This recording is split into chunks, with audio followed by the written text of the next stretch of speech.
Sejam bem-vindos a mais um Cubicast. Este que vos fala é João Brito, seu host favorito. E olha, tô continuando com esse cenário novo. Deixa aí no comentário se você tá gostando de ver o escritório da GetUp. Se você quiser um dia aparecer aí, ó, é só procurar no Google, GetUp. Você vai descobrir onde que é, bate aqui, eu estou aqui às terças-feiras. Se você vier qualquer outro dia, eu não vou estar, tá bom? Só terça. Esse negócio do presencial não me ganhou ainda, tá bom?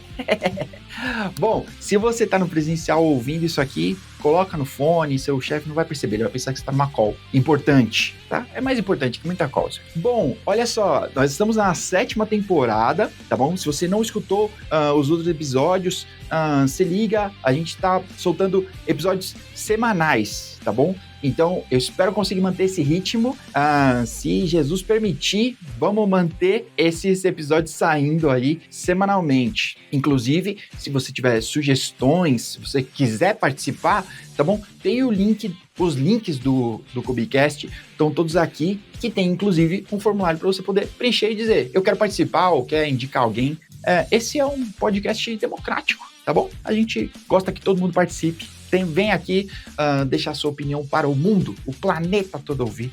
Bom, continuando nossa saga deste ano da segurança, eu quero apresentar o nosso convidado de hoje, Carlos Nogueira. Eu quero que você conte para o mundo quem é você, se é que tem alguém que não te conhece por aqui. Valeu. Enfim, meu nome é Carlos Nogueira, eu sou natural de Belém do Pará e tenho 20 e tantos anos de carreira, vou dizer que eu sou velho. Eu tenho background de sysadmin Linux, mas acho que desde 2015 para cá, acho que eu sou engenheiro DevOps, sou devopeiro. Enfim, acho que nossa melhor definição é que a gente é severino e ponto final. E é isso.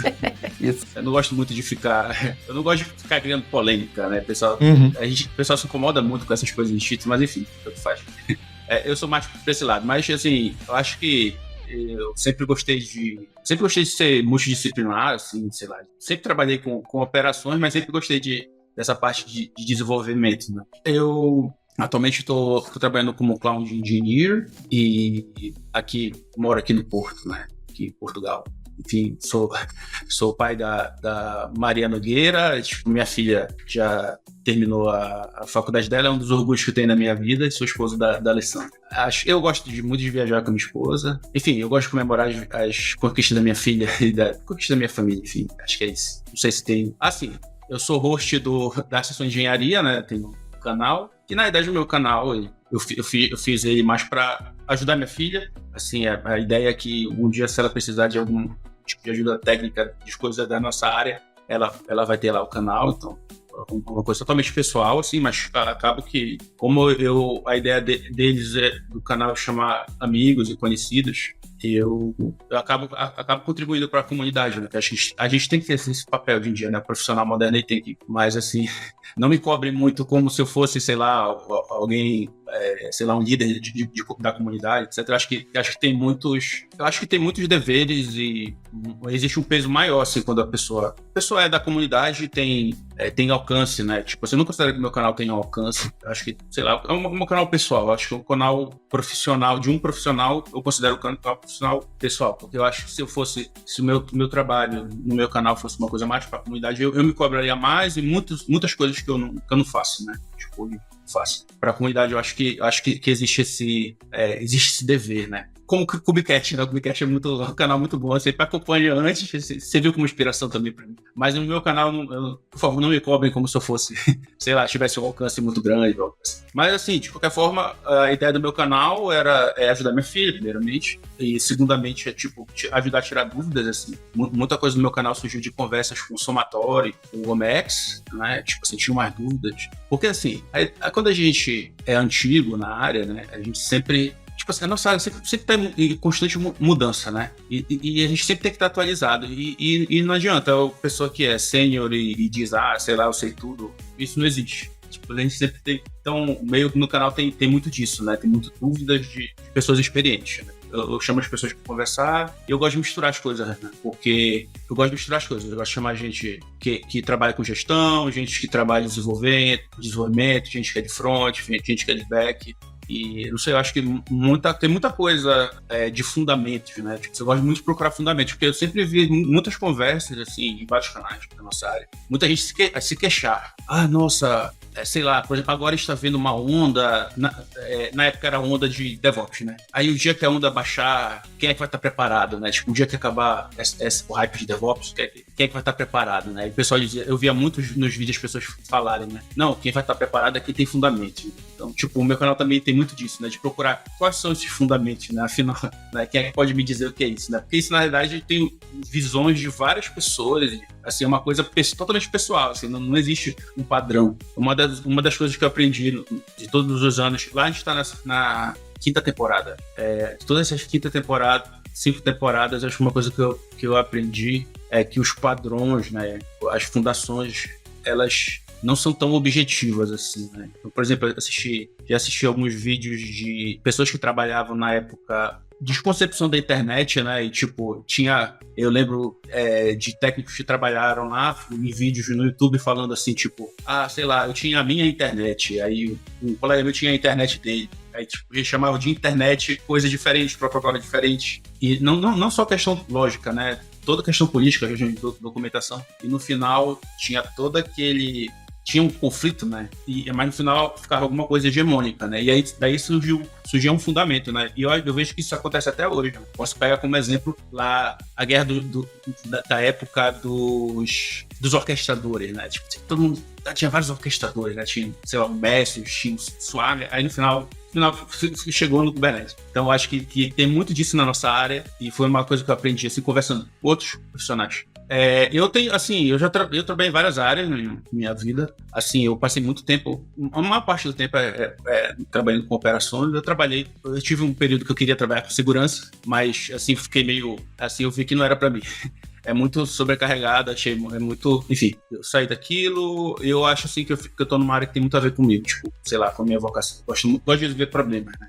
E acho que, assim, não gosto de ficar limitado porque sempre tem uma visão ignorante das coisas. Tipo, o pessoal de operação não desenvolve. O pessoal de desenvolvimento não consegue manter as coisas. Eu sempre vi isso antes, né? Antes do DevOps, eu sempre via isso. Eu tinha alguns amigos de operações, a gente ia pros eventos, principalmente eventos de software livre. Aí, às vezes, a gente ia palestra junto, de palestra do pessoal de desenvolvimento, e aí o pessoal estava apresentando algumas arquiteturas, e eu tinha amigos de operação que falavam, tipo, olhava e não entendia, né? Tipo, não entendo, nossa, o que é MVC? E aí eu falava assim, cara, tu não tá entendendo, tá desenhado ali. Então, sei lá, é meio estranho, né? Mas tem isso, né? Tipo, não tô dizendo que é errado. Existem os perfis, né? Existe o perfil que não... Cara, existe o perfil de quem não gosta de programar, não é que não sabe programar. Às vezes o cara é muito bom, sei lá, em redes, o cara é muito bom em manter as coisas, em sistema operacional, mas o cara não sabe programar. Não é que isso não é de demérito, porque é importante, acho que é importante os papéis estar definidos. Então vou aproveitar que você está falando um pouco de você e tudo, vou aproveitar do seu cenário. Para quem não está nos vendo, nossas belas faces no YouTube ou no Spotify, ó, você sabia, você que está ouvindo a gente no Spotify, também tem vídeo dentro do próprio Spotify. Eu também não sabia até pouco tempo, até que o Spotify me disse, por que você não coloca os vídeos aqui também? Então, tá lá também. Então, no Spotify você pode ver ou ouvir. No YouTube também, ver ou ouvir. E para quem tá vendo, tem um pôster ali, tem 2, né? Mas o que me chama mais atenção é o do Labirinto do Fauno, primeiro, que eu adoro esse filme, acho um filme muito da hora. Eu gosto muito do Guilherme Del Toro. Diz aí um pouquinho sobre eles, um pouquinho mais sobre você no CPF, né? Falou muito sobre o MEI, né? Então, diz aí sobre você. Boa. Esses quadros são todos feitos pela minha filha, né? Minha filha é formada em artes plásticas, fez faculdade aqui no Porto. Que da hora. Assim, ela é muito fã do Guilherme Del Toro, Guilherme Del Toro, né? Se não me engano. E a gente gosta muito desse filme. Eu acho essa cena muito impactante desse carinha aí. Sim. E ela fez um trabalho pra faculdade, fez vários. Assim. Tipo, na faculdade o pessoal falou, olha, escolhe o tema, e ela foi pra esse lado, né, que ela gosta. E eu gosto também. E é isso aí, ela me deu esses quadros. Esse daí, no caso esse, e tem um outro que tá aqui embaixo também, que também faz parte do Labirinto do Fauno. Que acho que, enfim, é uma figura é um rei que tá no meio da selva, etc. Enfim, não dá pra ver direito. Mas aqui do lado Boa. do meu lado esquerdo, esse daqui é o... Esse eu comprei dela na época. Tipo, na época a gente tava no Brasil, a gente morava em São Paulo. E aí eu encomendei, né? Porque ela sempre foi uma boa artista. E aí eu encomendei 3 quadros pra ela, né? E só que ela sabe que eu sou muito fã de Nirvana. E aí eu falei pra ela, olha, peguei uma foto do Kurt Cobain, uma foto muito bonita, muito bem tirada, né? Que foi numa apresentação dele do In Utero, que, tipo, atrás tava... Tipo, tem tipo um manequim que tem uma asa, né? E o fotógrafo conseguiu enquadrar as asas do manequim no Kurt Cobain. Uhum. Aí, tipo, a pintura essa pintura é muito fiel, só que ela tem uma coisa que não aconteceu na realidade. Porque ele gostava de tirar foto com aqueles óculos grandes, assim, de óculos escuros. E aí eu falei pra ela, coloca esses óculos nessa foto. E aí é isso, né? Então, basicamente, é essa foto desse show, com ele usando os óculos brancos, óculos escuro com armação branca.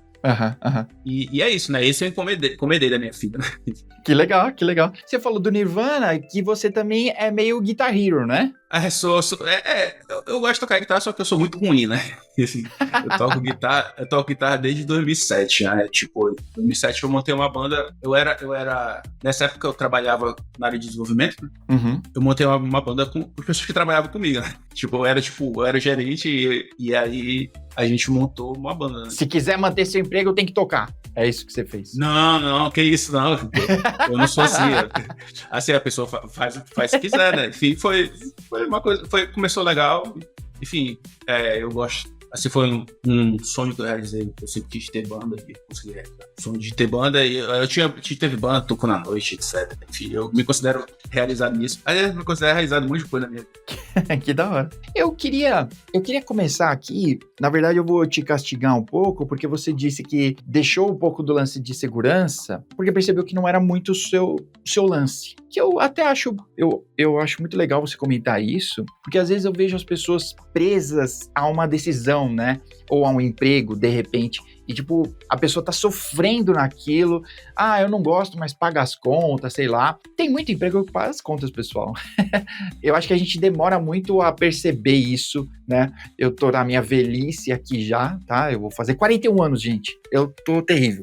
Mas agora, na minha velhice, eu consigo perceber, putz, devia ter me mexido mais rápido, né, em certos momentos da vida. Mas eu vejo você como um cara corajoso, assim, sobre esse lance, né, que, tipo, isso aqui tá me incomodando, não é isso que eu quero, eu vou partir para uma próxima, assim. Isso é verdade, assim, dessa leitura? Como isso é pra você? Assim? Eu acho que é assim, sim, tipo, comigo é assim, né, foi assim, mas, assim, sobre essa questão de segurança, pessoal... Vou fazer um disclaimer aqui, a gente tem que tomar cuidado, porque é uma coisa que tem que estar com todo mundo, né? Tipo, segurança é uma... Quando eu trabalhava nessa área, eu aprendi isso, né? Que é, assim, tem a parte chata, né? Parte de política, parte de documentação, isso é muito chato, eu acho que isso foi a parte que eu vi que não tem muito a ver comigo, porque eu sou engenheiro, cara, eu gosto de meter a mão na massa para as coisas funcionarem. Quando a gente vai subindo na carreira normal, independente de ser segurança ou não, a gente escolhe, né? A gente vai, o Y, né? A gente vai ser gerente ou a gente vai continuar como técnico, e eu sou desse braço técnico. E a área de segurança é muito política, tem muito a ver com política. Quanto mais tu vai crescendo, é muito difícil tu ter a carreira em Y para tu ir pro lado de engenharia para tu manter. Porque se for crescer dentro da carreira de InfoSec, infelizmente, é mais pro lado de política. E é isso que eu não quero para mim, né? Então, independente de ser segurança ou não, eu não quero isso, né? Eu sempre fui uma pessoa muito técnica, eu, muito tempo na minha vida, tive cargo de liderança, mas sempre metendo a mão na massa. Nunca fui, sabe? Então, tipo... Cara das planilhas. Exatamente. E eu não quero perder isso. Não quero. Eu acho que eu ficaria muito frustrado se eu perdesse isso. Meter a mão na massa. E aí, o que acontece? A questão de segurança, uma coisa que eu aprendi naquela época é que é uma coisa transversal. A gente tem que ter sempre, né? Eu não posso abdicar. Não é porque eu não trabalho com segurança que eu vou abdicar disso. Isso não pode esquecer disso. Todo mundo tem que ter isso em mente. Inclusive, assim, tem os jargões, né? Então, toda vez que a gente vê alguma palestra falando sobre DevOps ou algo assim, ou até sobre Cloud Native, nos conceitos básicos, sempre tem lá aquela parte, o time é autônomo, define como vai trabalhar, confia no dev, mas o dev vai fazer a parte de segurança. Tipo, é garantido, ele vai fazer a parte de segurança, não pode esquecer. Então, até nessas falácias tem a parte de segurança. Então, meio que isso, né? A gente não pode esquecer disso. Então, não é à toa que um dos temas que a gente vai puxar aqui tem a ver com isso. Quando eu falo assim que eu não continuei na carreira, não quer dizer que eu esqueci, né? E a gente não deve esquecer. Principalmente, assim, quem é dev, quem tá lidando com entrega de valor não pode esquecer esse jeito nenhum, cara. A gente não pode abdicar. Então a gente vive num tempo diferente, né? A gente tá em 2025, eu não posso fingir. Não tem dessa de, vou jogar as coisas por cima do muro e, sei lá. Alguém se vira. O IT Security que deu... Cyber Security que deu o jeito dele. Todos nós temos responsabilidade. E tem tudo a ver com um dos temas que tu vai puxar. Antes de entrar no tema, eu gostei disso que você falou, e eu queria aproveitar que você tem bastante experiência, principalmente não só com a mão na massa, mas também liderando times, né, que é diferente de chefiar. Se você é chefe, pode desligar, sai desse podcast. A gente não quer chefe aqui, só líder. Brincadeira, vou aproveitar que eu falei essa bobagem, que o primeiro episódio dessa temporada é sobre liderança. Eu falei com 3 líderes da Elo, Cielo e... uma empresa gringa que eu vou me esquecer, desculpa. Bom, mas é o primeiro episódio dessa temporada, tá? Sobre liderança, um papo bem legal. Mas não tem nada a ver com o que eu ia dizer, que eu queria aproveitar esse episódio para a gente desmistificar alguns conceitos que parecem difíceis quando a pessoa fala. Então eu queria começar com Shift Left, porque você falou sobre o desenvolvedor pensar em segurança e todo mundo está envolvido, né, nessa cadeia de produção, e eu vou usar aqui nessa esteira, não do lance do CI/CD, mas sim na esteira da ideia até a gente colocar em produção, todo mundo está envolvido ali, estar envolvido de um jeito seguro. Então, com isso em mente, o que é Shift Left, para quem de repente escuta isso ou vai escutar, e como... Vamos começar com o que é, né? O que é Shift Left? Você tem um jeitinho fácil de explicar? Tem, sim. Primeira coisa que o pessoal tem que entender é o seguinte: conceitos como Shift Left estão muito, muito em destaque hoje em dia por causa de um negócio chamado engenharia de plataforma. Plataforma de NI. Dentro de plataforma de NI tem os princípios dela ao redor desse tema, desse assunto, e Shift Left entra muito nisso. Basicamente, eu gosto de falar sobre isso porque, tipo... É que nem no vídeo que eu gravei, acho que foi o penúltimo vídeo, que foi até com o Rafa Brito. Sim. Né? E que, tipo assim, surgiu no meio do... Ele tá apresentando um vídeo sobre recursos do Kubernetes, etc. E lá pelas tantas, alguém comentou, nossa, mas Kubernetes é muito difícil. Pô, eu vou sobrecarregar o dev. O dev tem que saber container já vai ser complicado. E aí vou ter que ensinar ele coisas de Kubernetes, etc. Então, eu acho o seguinte, existe isso mesmo, existe esse movimento. Tipo, no começo do DevOps tinha muita essa aura, todo mundo tem que fazer tudo. Tipo, a equipe tem que ter, dentro de uma equipe tem que ter gente de todos os departamentos. Todos, não só técnico, né? Tipo, a ideia, teoricamente, tinha muito esse discurso na época. Né? E, além de ter vários papéis, o time tem que ser autogerenciável e não existe isso de uma tarefa de operação vai ficar só porque é de operação. Tarefa de... Se a pessoa de operação vê lá no backlog aquela tarefa, uma tarefa de desenvolvimento e o membro, essa pessoa acha que consegue resolver, ela vai puxar do backlog e vai programar, tá entendendo? Tipo, sei lá, a mesma coisa. A pessoa olha uma teste que é de operação, vai puxar, vai fazer. Então isso aqui é uma coisa muito bonita na teoria, mas na prática não é bem assim, né?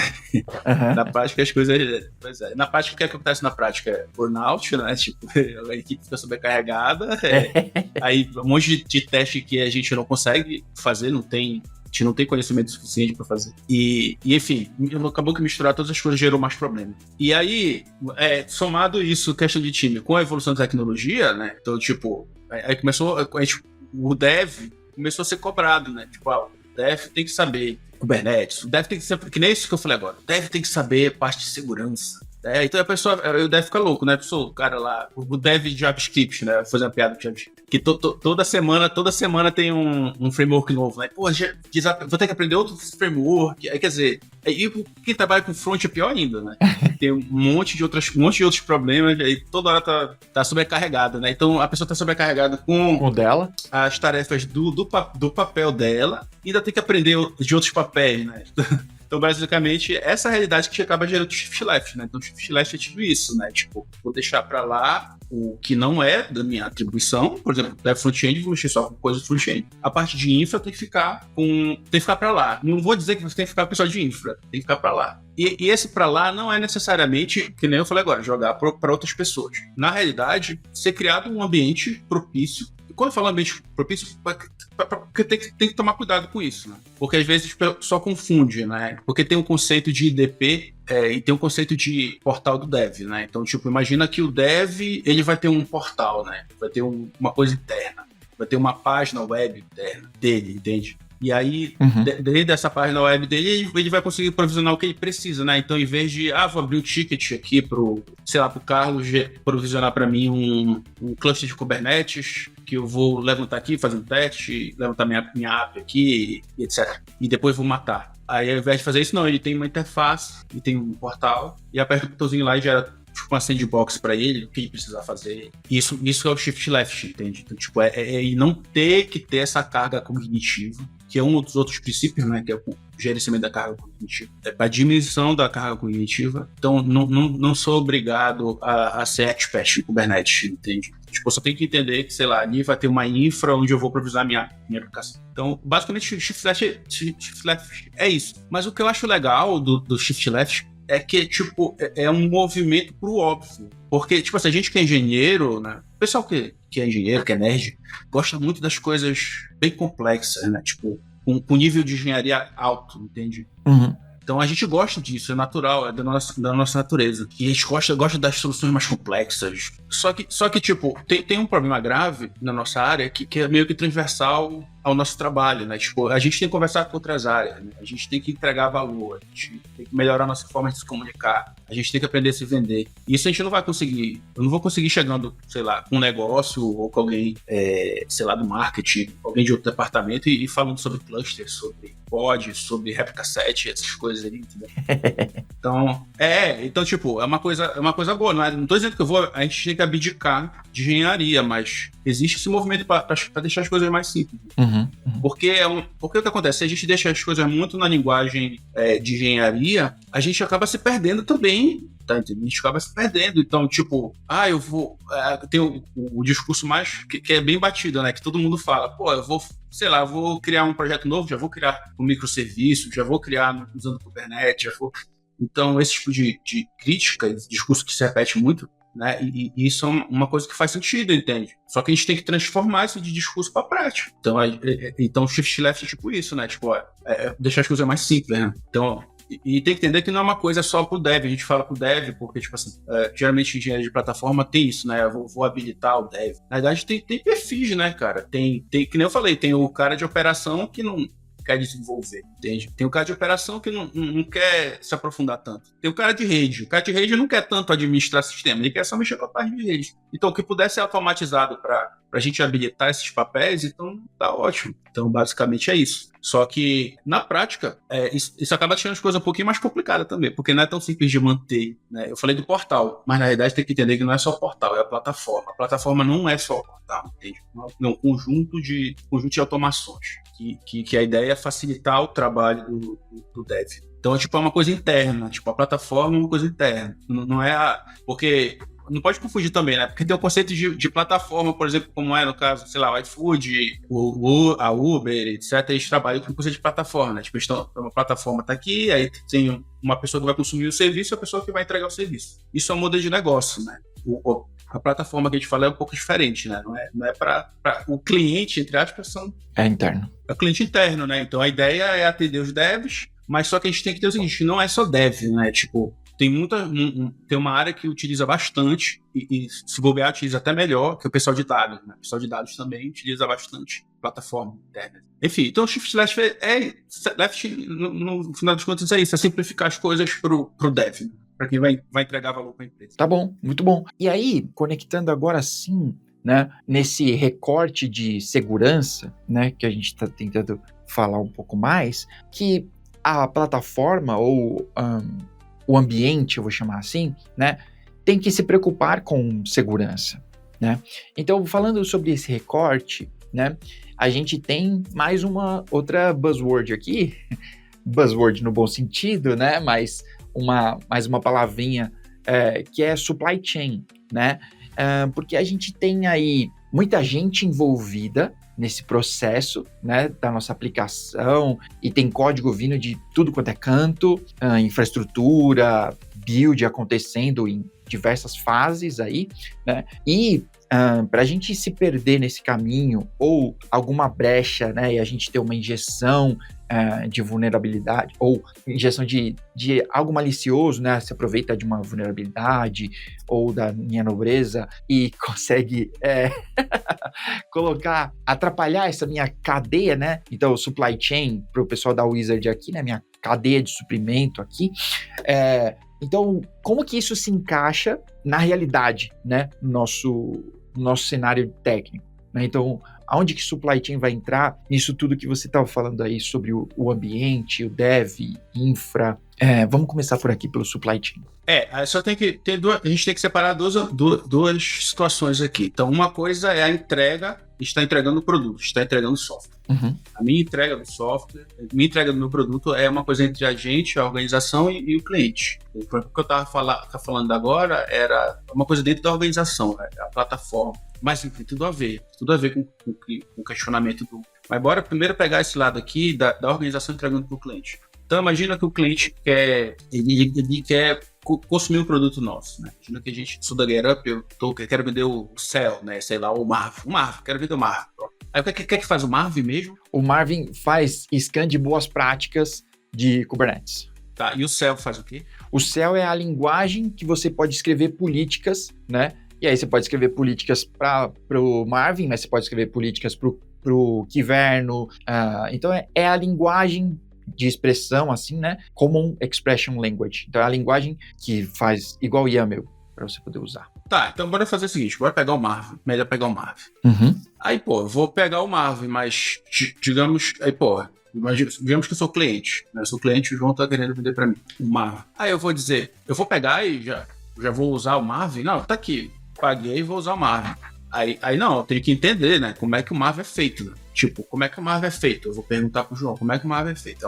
Aí o João vai dizer, não, o Marvin é feito na tecnologia X, e onde é que ele é feito? Aí ele vai dizer, ele é feito aqui, nesse servidor, a gente tem esse servidor aqui, e ele é criado aqui. Quem é que tem acesso a esse servidor? É o, sei lá, o Dev A. Como diz o nome de um Dev aí? Matheus. O Matheus, pronto. É o Matheus que desenvolveu, né? É o Matheus que desenvolveu. Aí eu falei, beleza, o Matheus desenvolveu nesse servidor e aí, tipo, sai um binário, né? Sai um binário, mas assim, aí eu vou perguntar, mas e como é que ele desenvolveu? Ele desenvolveu na máquina dele e a gente tem uma esteira que roda, sei lá, no GitLab CI e o repositório tá no GitLab, né?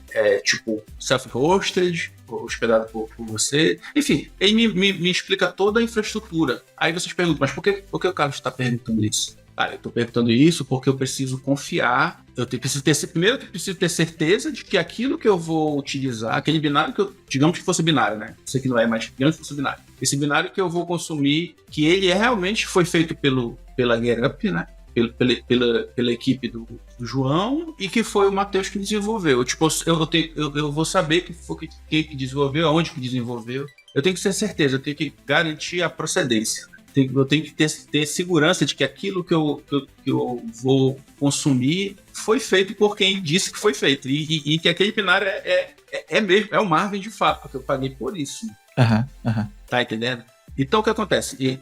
Esse processo de eu consumir o produto que é gerado pela organização toda essa cadeia de produção que é a supply chain, que é o que o João acabou de falar. E quando eu falo assim, preciso atestar a procedência, eu preciso saber, né, se aquele binário foi gerado por eles mesmos, que seria um processo de qualidade, né? Seria um processo de medição de qualidade. E vocês pensam, mas por que isso? Não, porque, tipo assim, primeira coisa é que todo esse processo é vulnerável. Né? Todo esse processo é passível de ataque. Foi justamente o que o João falou. Por que isso tem a ver com segurança? Porque o Matheus pode sofrer um ataque de engenharia social, tipo, alguém pode chegar e roubar a senha dele, e a pessoa com essa senha roubada, que roubou através de engenharia social, que mandou um e-mail de phishing, por exemplo, e a pessoa pode usar as credenciais dele para modificar o binário final, né? Aí esse binário final pode, sei lá, pode minerar Bitcoin, pode, sei lá, pode me prejudicar a minha organização, já que eu tô consumindo, né, esse binário. Então, segurança na supply chain basicamente tem a ver com isso, né? Tem a ver com a gente garantir o pedigree final e a gente ter um olhar em cada uma dessas fases, né? Que é gerado esse produto pra gente, né? Então, basicamente, acho que é isso, né? Sabia que eu escutei uma alegoria muito boa? Eu não sou da turma que bebe, né? Eu sou da Coca-Cola, né? Eu sei. Mas, mas dos enólogos aí, a galera que gosta de um vinho, isso normalmente tem uma... como que a gente pode chamar? Frescura. Brincadeira, pessoal. Mas é que, tipo, o vinho X do ano tal, que vem da vinícola Y, lá dos Cafundó do Brejo, e que, tipo, esse vinho só é esse vinho e pode ter esse rótulo por causa de todas essas outras coisas, né? Que veio daquele pedaço de terra e que ficou naquele momento e que os caras tiraram e ficou envelhecendo lá naquele barril de madeira X, e tudo isso compõe para o produto final ser aquele, né? E que é a mesma coisa aqui, né? Se a gente traduz isso para a técnica, né? Quem foi o desenvolvedor, aonde que ele fez esse build, onde que guarda esse código e tudo mais. Então, o vinho lá, ele tem essa cartinha, né? De como que tudo isso aconteceu. E o código, né? Pode ter isso, né? Deveria, eu vou usar o pode, deveria ter, né? Aí esse resumo, né? Ou talvez, eu tô tentando lembrar uma coisa de produção, de entrega, assim, né? Mas esse relatório, né? De cada uma dessas fases, porque tudo impacta no produto final. Comparando com o vinho de novo, eu não sei, quem sabe, eu vou abrir um parênteses aqui. Muito antigamente, quando o Coca chegou aqui no Brasil, as pessoas no interior tomavam Coca transparente, igual Sprite. Elas não sabiam que Coca era preta, igual a gente toma hoje, né? Porque o caminhão era aberto, tomava sol o caminho todo, né? E acontecia um lance químico lá que ficava transparente. E aí, eles tinham que resolver isso, né? De algum jeito. E beleza, resolveram com química, assim. Mas isso aqui é só para ilustrar que todas as fases do processo afetam o produto final. Então, até o transporte, né? Onde que esse build vai ficar, onde que você está guardando o código e etc. Então, eu gostei muito dessa alegoria, queria compartilhar aqui, aproveitar esse momento, assim.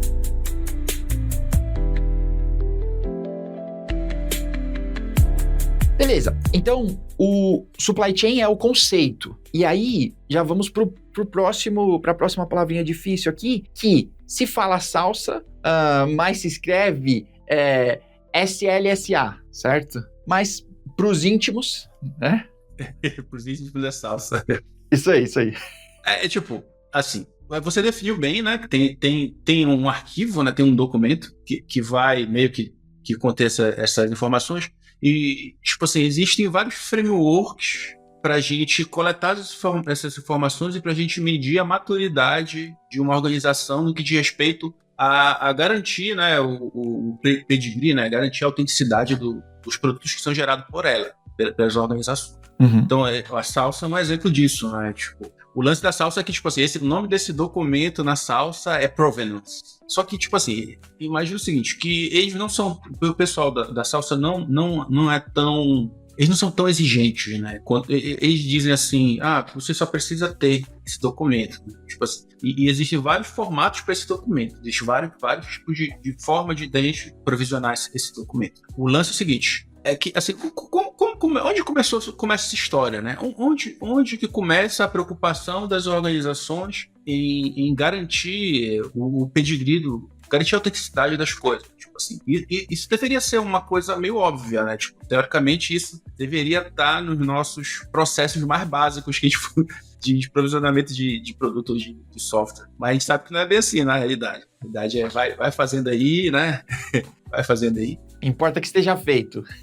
Exatamente. E assim, eu tô falando isso não entendo que isso é uma coisa local, sei lá, com uma empresa do interior do Brasil. Não, isso acontece, inclusive com empresas que são medidas por salsa. Porque, tipo assim, para tu medir os níveis, tem que ser contratado um assessment, né? Tipo, contratado uma empresa específica para medir e vai dizer, olha, vocês são maduros até tal nível. Então, isso que eu tô falando aqui acontece com um projeto grande, né? Por exemplo, o Prometheus é um exemplo de projeto que já teve avaliação mostrando que não era um projeto tão maduro assim. Então, isso é uma coisa transversal. Isso acontece, sei lá, numa empresa pequena no Brasil, pequena no Chile, mas acontece também em projetos grandes da CNCF, por exemplo. Ou no próprio Google, ou alguma dessas Big Tech. Então, não se sintam... Quem está assistindo a gente não se sinta intimidado. É mais comum do que a gente imagina. Uhum. É o famoso go horse, rola em tudo quanto é lugar. Mas o que acontece é que, tipo, existe um relatório, que é o relatório do Google, que é o State of DevOps, que, enfim, o relatório de Dora Metrics, que acontece todo ano, tipo, o relatório de DevOps, ele começou, acho que o pessoal do Puppet, se eu estiver enganado, depois acho que o João corrige, mas acho que ele começou com o pessoal do Puppet. Inclusive, acho que tem hoje até o pessoal, até hoje ainda tem, mas meio que o eixo de todas as organizações meio que saiu. O pessoal parou de olhar tanto assim pro Puppet, eles olham mais pro do Google, que é baseado no Dora Metrics, usa Dora Metrics. Que o Google comprou os caras, né? Isso, exatamente. E aí o que acontece? Esse relatório, acho que foi 2023. Tipo, o de 2022 e 2021, o que acontece? As organizações começam a olhar para dentro dos próprios projetos e começam a perceber o que é que tá de errado, né? Porque começa a medir o que é que tá errado, o que é que tá errado aqui. E acho que de 2021 e 2022, salvo engano, ele começou a detectar uma constante no que diz respeito a ataques e brechas, né? Tipo, porque existe vários tipos de ataque, né? E, tipo, os ataques em cima da supply chain começaram a superar todos os outros ataques. Porque, basicamente, é um negócio muito complexo. Que nem eu expliquei pra vocês. Se envolve desde do lado humano, passando pelos componentes da esteira, passando pelas dependências da nossa aplicação, porque a nossa aplicação tem dependências. Ela tem dependências que a gente cria, dependências que estão indoor da nossa organização, e tem dependência de terceiro, né? Que é pior ainda, né? Então, a gente tem a questão de onde são armazenados os nossos artefatos, enfim, onde fica exposto, né? A nossa aplicação fica exposta no final das contas. Então tem muitos pontos, né? Muitos pontos vulneráveis aí. Então é muito fácil ter ataque nisso. E aí houve uma corrida muito grande das organizações para tentar organizar isso, né? Tentar encontrar um padrão, né? Qual o padrão que a gente vai seguir, né? Como que a gente vai medir a maturidade? Então, existem muitos padrões, né? Tipo assim, o Salsa não é uma coisa...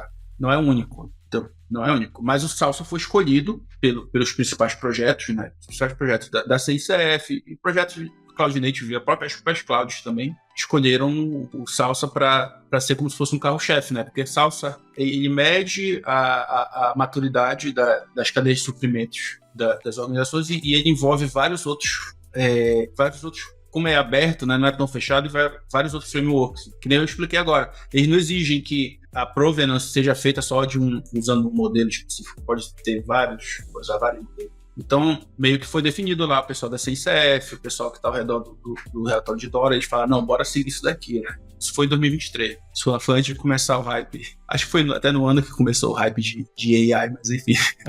Porque depois disso, os relatórios parece que eles só quer saber de AI. Mas enfim, que seja. Mas antes do hype de AI, as organizações estavam muito preocupadas com isso. Ainda estão muito preocupadas com isso, esse meio que padrão.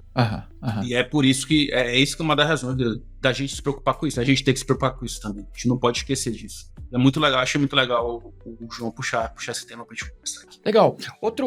Tem uma outra sigla, né, que vem junto do Salsa aí, né? Tem outro S aqui também, que é o SBOM, ou SBOM para os íntimos. SBOM. Pode falar SBOM. Então, eu queria saber o que é o SBOM e como eles se conversam aí, né? Como eles interagem, sei lá, entre eles. SBOM significa Software Bills of Materials. E ele encaixa exatamente nisso que a gente está conversando aqui. Tipo, o SBOM é um modelo ele pode ser aplicado no modelo de documento que vai ser usado na Provenance. Então, basicamente, no S-Boom, ele é Software Bills of Materials, né? Ele vai conseguir listar, vai conseguir ver quais são as dependências. Por exemplo, tem um gráficozinho que aí tem aqui, sei lá, a tua API, aí vai ligando as dependências, enfim. E basicamente isso, né? Ele cria árvore de dependências até o nível mais baixo. E pode ser usado, né? Pode ser usado como uma attestation, né? Dentro desse documento que é a Provenance, que a gente chama. Então, a Provenance, ela tem que registrar tudo, toda a cadeia. Ela tem que registrar quem foi que desenvolveu, quem foi que trabalhou, quando que trabalhou, o IP do computador que foi utilizado para gerar o build, o IP do computador onde o build foi armazenado, tem que estar lá. Então, basicamente, o Software Bills of Materials é isso. Né? Tipo, é como se fosse um inventário. Então, tipo, o pessoal das antigas, o pessoal que administrava data center, a gente tinha que fazer inventário na época. É parecido, só que para cloud é um pouco diferente, né? Porque não é assim, a cloud a gente não tá, como é que se diz? A gente não tá fisicamente no data center, né? Então, basicamente, o S-Boom que muda, que, por exemplo, quando é infra, é in-boom, I-boom, I de infraestrutura. E muda para software, justamente mostra o software e as dependências dele, mas assim, é bem amplo, não é só dependência de software. Tem que mostrar todas essas informações que eu estou explicando aqui para você. O máximo possível que puder registrar é melhor. Porque na prática, assim, esse tipo de documento, ele meio que vai servir pra gente, ele que vai servir pra ser atestado. Isso pode ser atestado de várias formas, pode ser atestado, sei lá, tem uma pessoa física que tem um papel numa organização que é pra atestar que o software que eu vou comprar, por exemplo, Marvin, tem uma pessoa física aqui na minha que vai atestar que o Marvin realmente veio daí da GetUp. A pessoa física vai pegar e vai ler e vai dizer, tá aqui, atestei. Então, isso pode ser feito. Isso é um nível de maturidade baixo, né? Mas pode ser considerado. Né? Então, na prática tem softwares que fazem isso, né? Né? Então, por exemplo, quando a gente está falando de containers, tem o Notary. Cosign, talvez? O Cosign também. Mas, tipo assim, o Cosign é mais para assinatura. Porque, como eu falei, dentro da Provenance vai ter isso também, né? Tem assinatura dos containers. Mas não é só isso, né? Não é só assinatura. Tem que ter tudo que está lá. Tem que ter todo o registro. Então tem software que lê, como estou lembrado agora, porque tem o Cosign faz parte de um projeto maior. Enfim, o projeto maior ele é mais amplo, enfim, ele tem muitas ferramentas para ler provenance também. Mas o Cosign e o Notary, por exemplo, eles servem para fazer essa attestation de assinatura. Meu container será assinado, e aí eu tenho um software que vai verificar, não, esse aqui realmente é container do Marvin, da GetUp, ele vai poder entrar aqui, vou poder fazer o deploy dele aqui no meu cluster. Então vai ter um OPA da vida, ou então algum desses um Kyverno também, para verificar, para pegar a resposta e deixar entrar ou não. Eu tenho uma pergunta sobre o processo de criação aí desse Software Bill of Materials. Gastei meu inglês todo. Que ele é tipo backup. Você não fez, agora que precisou, já era. Tinha que ter começado antes. O que eu quero dizer com isso? Não dá pra já temos tudo desenvolvido, né? Estamos quase para lançar aqui e a gente descobriu que devia ter isso. Puta, nunca tinha ouvido falar disso, escutei o Kubecast. O que eu faço agora? Tem as ferramentas, elas conseguem ler e coletar todas essas informações e trazer aqui para mim. Então, tipo, olha, o desenvolvimento, o João começou, depois veio essa outra pessoa, desse outro PC, fez o build lá num X e trouxe tudo para cá, ou não, eu já tinha que começar documentando isso, sei lá, não é documentar, mas rastrear. Assim, como eu expliquei para vocês, como foi um movimento orgânico entre as organizações, então foi gasto muito dinheiro para poder trabalhar com isso, né, para poder medir a maturidade, crescer a maturidade das organizações. Então, hoje em dia, 2025, que não falta é ferramenta, né? Mas antes de eu chegar nas ferramentas, eu queria dizer que se vocês tiverem... Pode parecer um negócio meio bruto, mas isso é medido, isso é considerado como nível de maturidade. Se tiver uma pessoa mesmo que vai lá e no Excel da vida, tá entendendo? E registra, isso já vale, tá entendendo? Isso já tem um valor, entende? Claro que para a questão de attestation lógica ou digital, isso é ridículo, né? Mas já é alguma coisa, é melhor do que não ter, tá entendendo? Então, melhor que zero. Outra coisa que eu queria falar é que tem que ter. Se tu não tens, tu pode estar usando, sei lá, que nem eu falei agora, o IDP próprio, sei lá, com as melhores ferramentas, usando uma esteira fantástica, que usa GitOps, sei lá. Se tu não tens essa attestation, né, esse documento, essa provenance, que é o SBOOM, pode ser SBOOM, não tem, tu não tem maturidade nenhuma, é maturidade zero. O exemplo que é na minha talk que na época, acho que foi 2023 ou 2022, não tô lembrado, que eu fiz quando o João tava aqui em Portugal, eu mostrei que o Prometheus era nível 0, cara. O Prometheus não tinha nível 0, quer dizer, verdade. Prometheus é um projeto gigante, é bem estruturado, tem equipe que trabalha direito, mas tu não tem a provenance, tu não tem maturidade nenhuma. Entendeu? Dentro do framework do Salsa, né? Isso quer dizer que tu tá mais suscetível ao ataque e tu não vai ter um controle, tu não vai ter como se proteger da forma mais adequada se tu não tens a prova. Então o segredo do negócio é isso, é esse documento. E pode fazer, que nem eu falei, pode começar, sei lá. Quer dizer, não precisa mais, tá em 2025. Então hoje em dia, agora eu falo de ferramenta. Hoje em dia... Um segundo. Antes de falar de ferramenta, eu só queria fazer um adendo aqui para quem caiu diretamente nesse episódio, tá? De paraquedas. Tem um outro episódio para trás, se eu tiver certo aqui no calendário, tá? Memória não é uma coisa que eu uso com frequência, mas eu falei com o Alexandre Sierra, da Tente Security. A gente conversou um pouco sobre isso e a gente citou um exemplo que foi um ataque de supply chain com o GitHub Actions, que o cara pegou e injetou código numa action que uma turma usa. Então você só importa o módulo lá e tá usando, e aí, ele tá exportando suas secrets. Mas tem um outro ataque que até ficou um pouco mais famoso, eu acho, que aconteceu com a Microsoft. Olha só, esse problema não é só dos pequenos, né? A Microsoft, ela que disponibilizava a imagem oficial do TensorFlow, né? Então a gente está no hype aí de machine learning, etc. O TensorFlow tá ganhando muita notoriedade, mas na época, né, injetaram um código malicioso que ficava minerando Bitcoin. Só que era muito difícil de detectar, porque o TensorFlow, por padrão, ele já vai consumir um monte de recurso. Então tem um pod a mais consumindo um monte de recurso, quase ninguém percebeu, até alguém perceber que estava minerando Bitcoin e não era para sua carteira, era para de alguém. Então o que é o pior dos resultados. Mas aí, quando o Carlos fala, né, eu tô querendo trazer para um lance mais próximo, porque, e não tô falando mal do Prometheus, tem Prometheus em tudo quanto é cluster, mas é que é um risco que você está assumindo, e fazendo um paralelo aqui, você está tomando um vinho sem rótulo. Alguém só trouxe para sua mesa e disse, esse aqui é um Cabernet de, sei lá, não sei falar uma marca aí, é um sangue de boi. Ele põe lá na sua mesa, é o único marca que eu sei, ele põe na sua mesa e tu toma, sem saber nada, assim, você só pegou o copo, né, na verdade. Aqui acho que seria esse um exemplo melhor. Ele só traz no copo para você tomar. E ele diz para você qual é o vinho. Você vai pegar e tomar isso? Putz, cara, o que pode ter acontecido entre esse rótulo e esse vinho ir pro seu copo, sabe?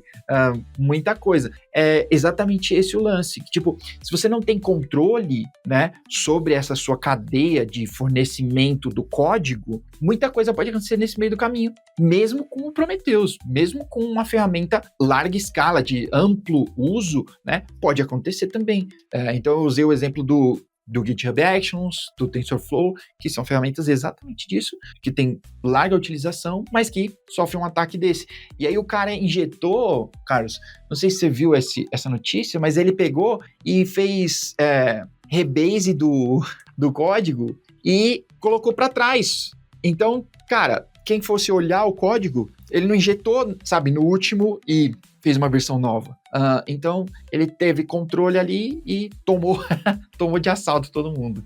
Então, é um lance a ter preocupação, não é uma... Eu queria desmistificar aqui o lance de que a gente não tá falando sobre preciosismo. Exatamente, beleza, vamos pôr uma cerejinha no bolo. Não, é algo essencial, né? Eu gostei disso que você falou. Isso, exatamente. Que, tipo, se você... não, mas eu tô fazendo GitOps aqui. Não importa, você tá fazendo um negócio legal de GitOps, parabéns. Não precisa parar de fazer, mas você não tá fazendo um negócio essencial, que é ter controle do seu supply chain, né? Exatamente. E aí o pessoal tem que ter noção que, tipo assim, é um negócio tão amplo, né? Tipo, dá até pra dizer que supply chain é tudo, né? Envolve tudo. Todos os espectros de tipo de invasão. Porque eu já citei aqui tipo, engenharia social, o João acabou de citar um que acontece muito, né? Que é tipo, onde a pessoa injeta coisa na imagem final que vai ficar minerando. Acho que isso aconteceu no passado com a Redis, isso não foi, assim, e tem muitos que acontecem na própria, por exemplo, já aconteceu, acho que não sei se foi ano passado, foi na loja do VS Code, tá entendendo? Tipo assim, a loja do VS Code foi comprometida. Quer dizer, os invasores estão de olho em tudo que tá na supply chain. Então, estão de olho no computador do cara que tá programando, estão de olho nos computadores, nos servidores que fazem parte da esteira, e tudo, estão olhando no software da esteira. Por exemplo, eles têm isso que é muito visado, o próprio Argo CD. O Argo CD é muito visado, cara. O Argo CD é muito visado. Não é todo, que eles sempre estão fazendo vários assessments e eles são muito maduros de respeito a nível de salsa, né? Enfim, acho que é isso. Mas deixa eu falar um pouco das ferramentas, né? Porque o pessoal deve estar se perguntando, poxa, mas aí eu vou ter que fazer na mão, fazer no Excel, sei lá, não. Então, por exemplo, acho que o BuildX, que acho que já substituiu que é usado no Docker, já faz, tipo assim, já tem como eu gerar as imagens, quando for gerar as imagens, eu consigo colocar uma flag lá que ele já gera a provenance da imagem e gera o S1, né, tipo, na hora que for gerar a imagem, aí mesmo já vai verificar quais são as dependências das imagens e vai criar um arquivo, geralmente um arquivo JSON, né, o padrão que é pedido pela salsa é um arquivo JSON. Ele já gera isso e já envia no caso, pro REST, né? Quase todos os REST, eu não vou falar todos, mas eu vou dizer quase todos os que são da CNCF, que estão ligados, que seguem o padrão da CNCF, já tem suporte. Para esses metadados, né? Exatamente. Metadado de SBOOM e Salsa. E outros também, outros frameworks. Tipo, como eu falei, existem vários. O Salsa é o que a CNCF definiu, mas, por exemplo, se a sua organização vai ter que ter compliance com algum tipo de governo, tem certos governos que já dizem, olha, aqui tu tem que usar esse padrão. E aí vocês só fazem adaptar, mudar lá uma flagzinha seja no REST ou quando vocês forem gerar as imagens de vocês, e ele vai gerar já a provenance de acordo com aquele framework do governo que vocês estão atendendo. E existe isso, eu já expliquei.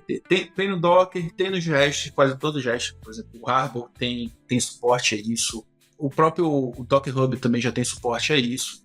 Outra coisa que também, onde dá pra gente gerar isso nos Git da vida, o GitLab da vida, o GitHub já tem suporte a isso também, entende? Se vocês procurarem Provenance SBOOM ou Salsa, tem lá uma flag, né? Eu vou vai criar minha pipeline, aquele YAML da pipeline, aí só ativa a flag, seja no GitLab ou no GitHub ou no Git, todos têm suporte, porque isso é uma preocupação geral que já está meio que amadureceu entre as organizações desde 2023 para cá. Então, tem suporte a todas essas ferramentas, entende? Então, a dica que eu dou é, tipo, vocês estão procurando uma ferramenta para trazer para a toolchain de vocês, pesquisem qual o nível de salsa que elas têm. Se tiver pelo menos, sei lá, o nível 1, já está ótimo. Vocês vão estar seguros, tá entendendo? Agora, nível 0 é super preocupante. Porque o que acontece? Essas coisas a gente traz para nossa esteira e aí usa as ferramentas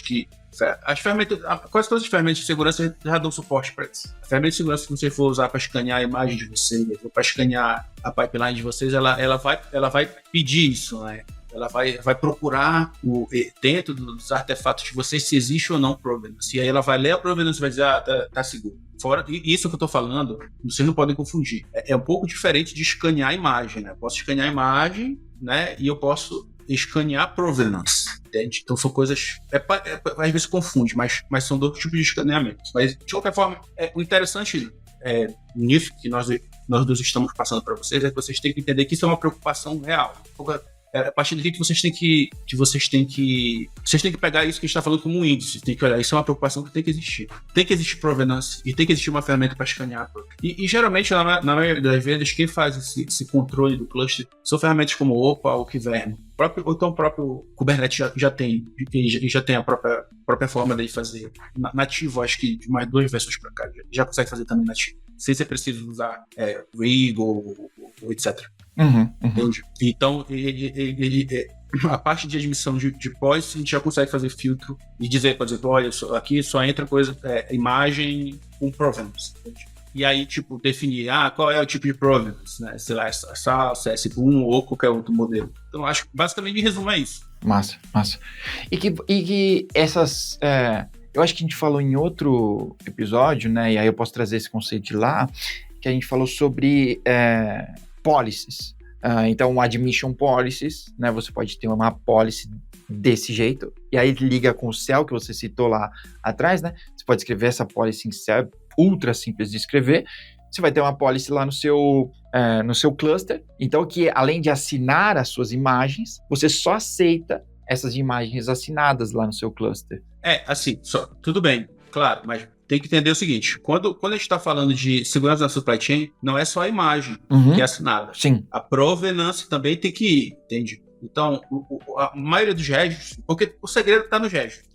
Todos os registros, tu já consegue armazenar tanto o artefato da imagem do container quanto o artefato da provenance. Por exemplo, lá no Harbor tem um botãozinho lá. Se tu não gerou com um Docker build, ou então qualquer outro build que você for fazer para gerar as imagens, se você não gerou com ferramenta apropriada, dentro do Harbor tem um botãozinho lá que tu clica lá, quero gerar o SBOM. E ele cria para vocês. Aí vai ficar armazenado no mesmo lugar. O que o admission policy verifica é o digest, né? Porque vai ter o digest da imagem e tem o digest da provenance. E ele vai verificar, quando tu fizer o deploy da tua aplicação no Kubernetes e tiver com o admission policy regulado da forma correta, ele vai olhar, por exemplo, vou dizer no admission policy, eu só quero utilizar imagem autêntica, imagem que eu sei de onde ver as coisas. O que é que ele vai fazer? Ele vai pegar...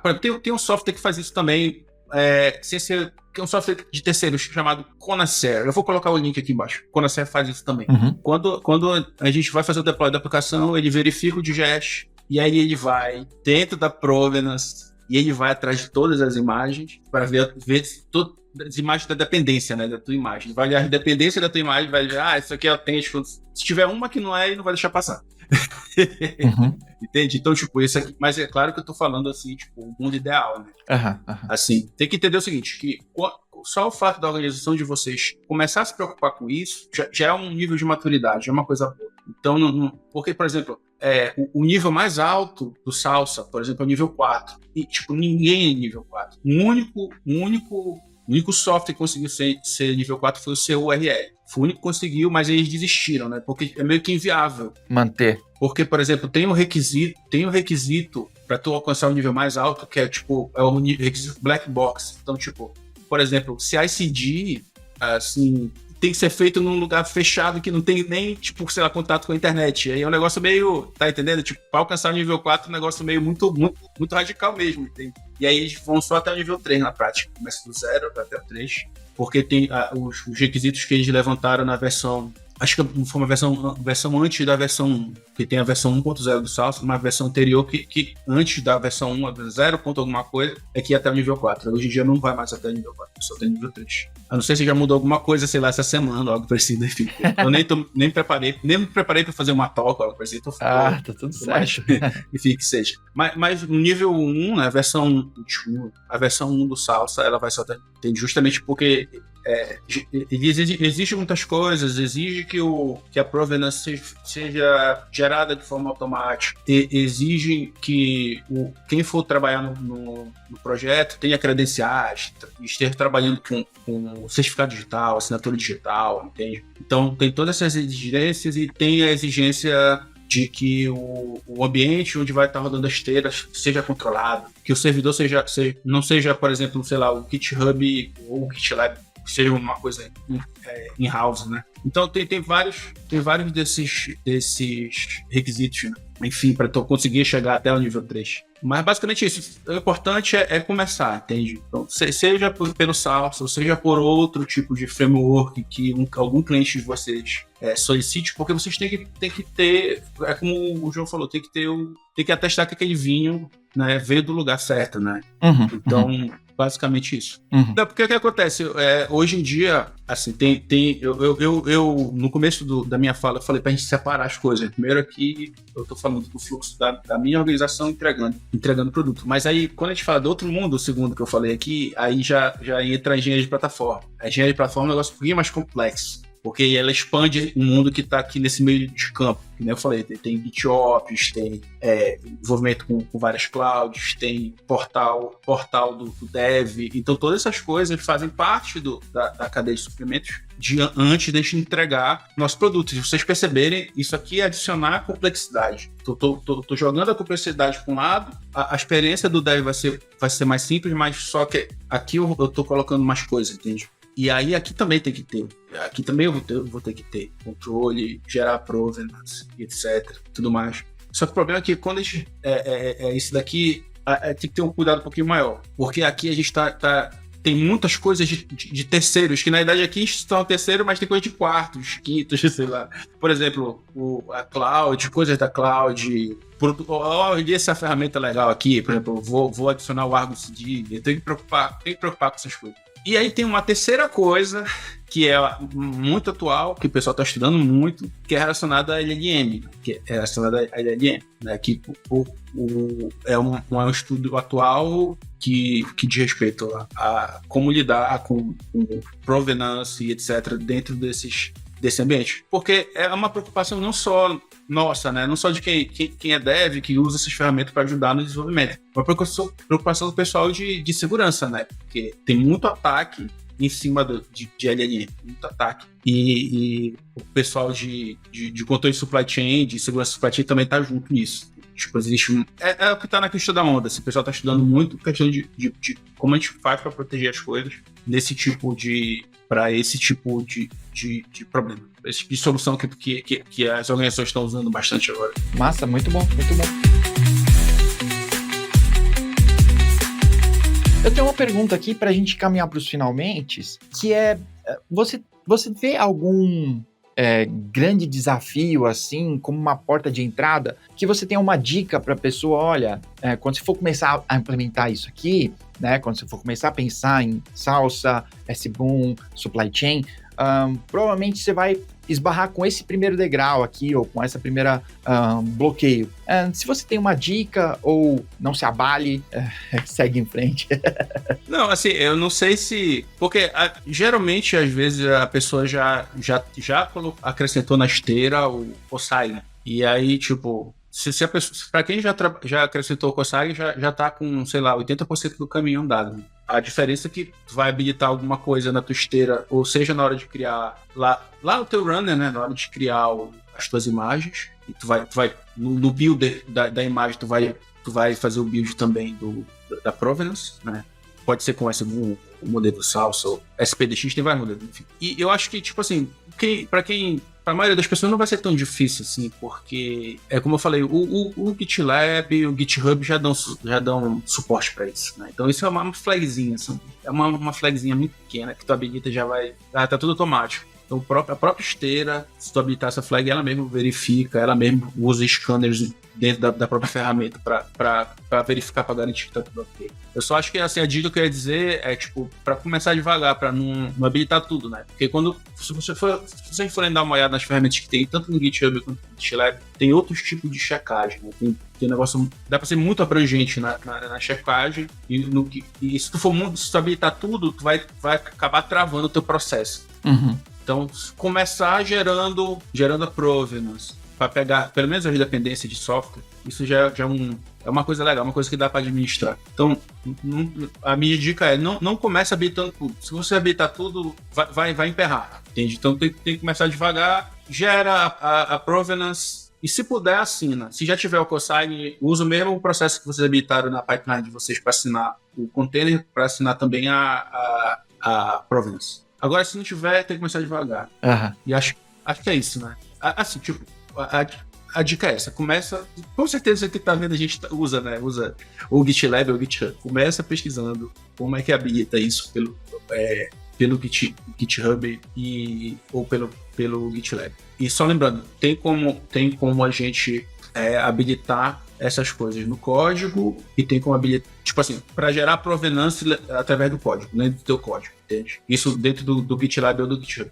E também tem como ativar isso quando for na hora do pipeline que ela for gerar as imagens. Da hora. Boas dicas. Quer aprender mais sobre isso?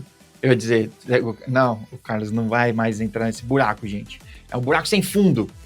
Brincadeira. Não, eu tenho umas talks minhas, assim, quem quiser ver, eu posso. Eu posso deixar link aqui embaixo, eu mostrando isso, eu executando isso e gerando essas coisas. Boa, isso aí. Show. Carlos, pra gente passar a régua aqui, fechar esse episódio, eu sempre deixo pra turma uma recomendação de qualquer coisa, pra desopilar aí, pra esquecer um pouco sobre os problemas que a gente é pago pra resolver. Então, queria te dar a abertura aqui para poder deixar a sua recomendação aí pra galera. Fica livre, é seu momento aí. Mas recomendação de quê? De qualquer coisa que você quiser. A gente já recomendou aqui de vídeos de cabras para relaxar, até hamburgueria top no seu bairro. Eu sempre recomendo filmes, pessoas cultas que aparecem por aqui falam de livros, eu sou burro, não sei ler, então eu recomendo filme, eu vejo as figuras passando na TV. Cara, eu gosto de jogar Street Fighter, assim, mas eu acho uma coisa muito datada, uma coisa minha, assim, eu sou velho, quem é velho é artista. Você ainda joga? Você tem aqueles consoles assim com... Não, eu até tenho, eu tenho um controle desse, mas eu jogo no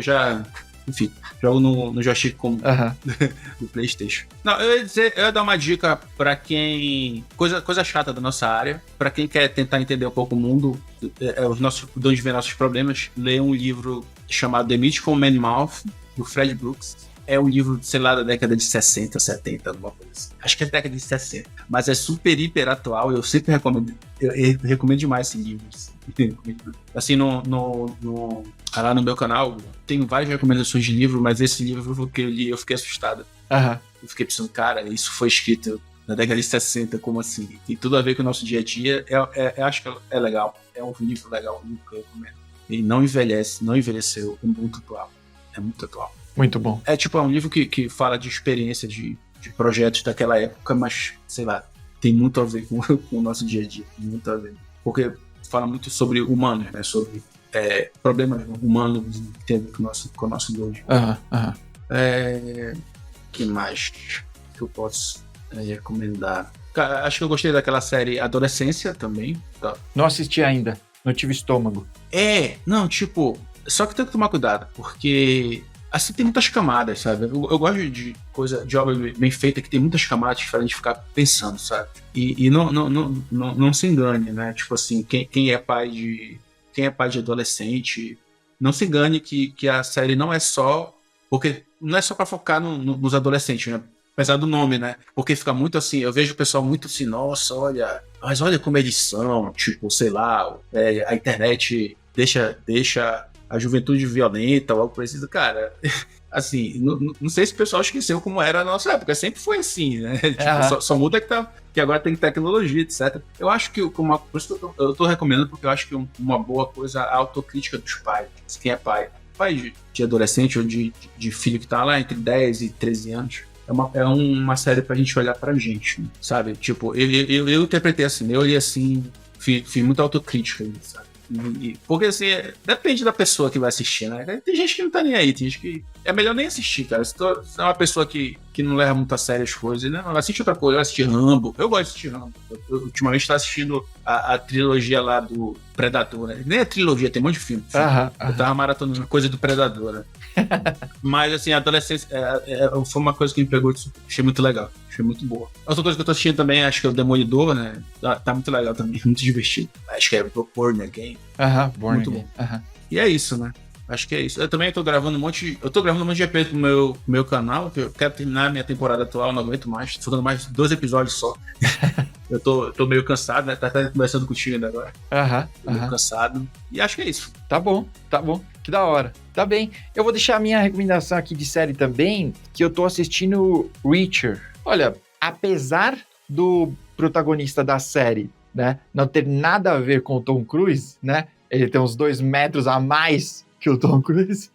Não importa pra qual lado você for medir, né? De ombro, de altura, o malucão gigante, mas é muito legal. Eu vou entrar na terceira temporada, nova temporada. Acabou de lançar, assim, terminou agora.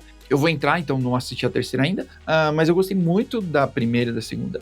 O estilo é bem parecido com o filme, né? Com os filmes que o Tom Cruise fez. O estilo, assim, né? Mas eu achei que o ator conseguiu segurar muito bem, assim, né? Porque deve ser uma bucha você pegar um papel que foi o Tom Cruise. Mas é o mesmo, é? Eu não sabia. Então, é o mesmo daquele... É o Jack Reacher. Legal. Então, tipo, mas apesar de ser parecido, não é continuação, não fala nada dos filmes, não tenta conectar nada. É só, tipo, começou ali e é a série, beleza. Mas o estilo é o mesmo, de investigação, assim, eu achei bem da hora mesmo. Então, tem porradaria, tem perseguição, tem um monte de coisa assim. Então, se você curte, assim, mais esse estilo de ação, né? Ação e suspense ou investigação, né? Vale a pena dar uma olhada. Beleza? Pra gente terminar, eu quero te agradecer, Carlos. Obrigado pelo seu tempo. Eu tenho certeza que você já tá cansado, aí já é de noitão em Portugal, aí nas terras europeias. Se você tropeçar em alguma pepita de ouro nossa, guarda e traz pra cá quando você vier. Obrigado, Carlos, demais por mais esse tempo cedido aí.